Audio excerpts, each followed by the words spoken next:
So, when you think about the dangers lurking in the water, what's the first thing that pops into your head? Decompression sickness, right? Maybe running out of air or, sharks? Well, today we're going to talk about something way more common and honestly, a lot sneakier, a silent killer that hides in plain sight. So, let me just ask you this straight up. What do you think is the single most common reason people die in triathlons and recreational scuba diving? Just take a second. Think about it. Because I promise you, the answer is probably not what you're thinking.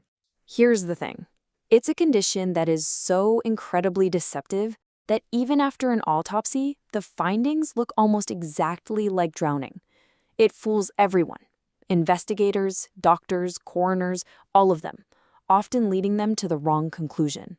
Which brings us to our first section, a case of mistaken identity. And the scale of this problem, it is absolutely staggering.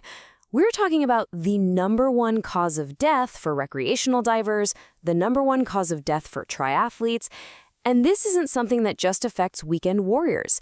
It's seen time and time again in the most grueling swim tests on the planet for guys like the US Navy SEALs and the UK Special Boat Service. So, let's unmask this killer. Its name? Immersion Pulmonary Oedema, or just IPO. Okay, so what is IPO? To put it simply, it's when the act of just being in the water causes your own body to leak fluid from your blood vessels directly into your lungs. That fluid fills up the air sacs, and it gets harder and harder and eventually impossible to breathe. And here is what's truly terrifying about it. Unlike something like the bends, IPO doesn't care if you're deep, it doesn't care if you're shallow. It doesn't need compressed gas from a tank to happen. It can hit perfectly healthy, incredibly fit people with absolutely zero warning. The way survivors have described it is just chilling.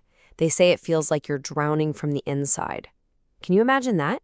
You're at the surface, you can see the sky, you can see the boat, but you can feel your own lungs filling with liquid.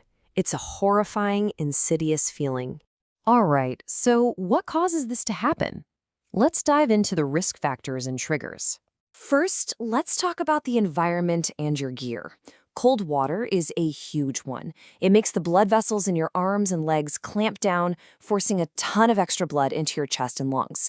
Now, add a regulator that's hard to breathe from, or even a wetsuit that's just a little too snug, and you're creating a perfect storm of pressure right where you don't want it. And then, of course, there's what's going on inside your own body. High blood pressure is a major risk factor.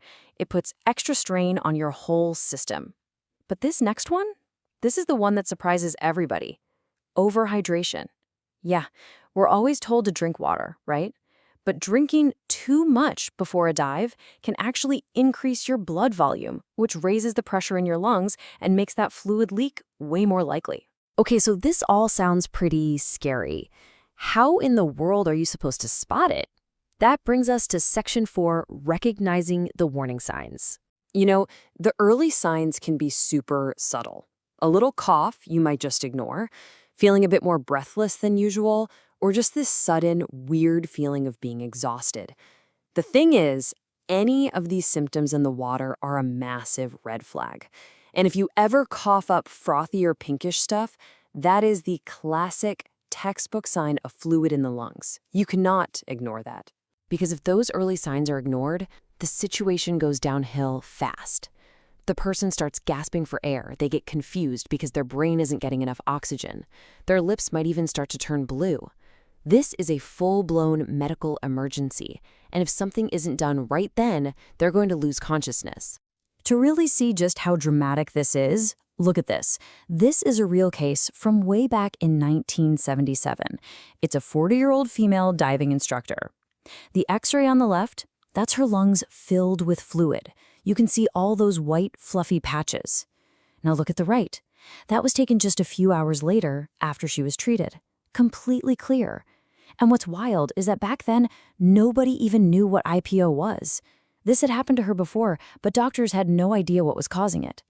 Okay, we know what it is, we know the risks, we know the signs. So how do we fight back? Look, prevention is everything, and it starts long before you even get near the water.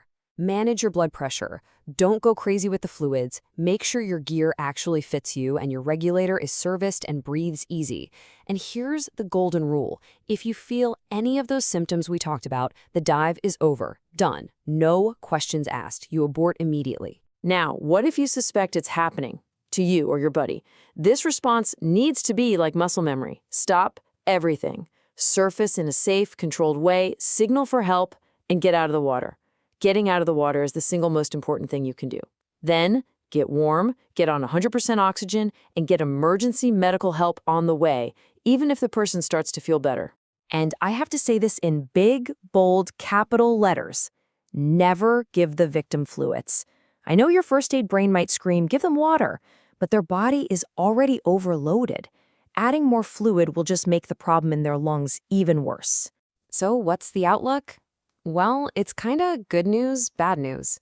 The good news is, if you can get the person out of the water alive, their chance of a full recovery with medical care is really, really high. The bad news? If you've had it once, you are very, very likely to have it again.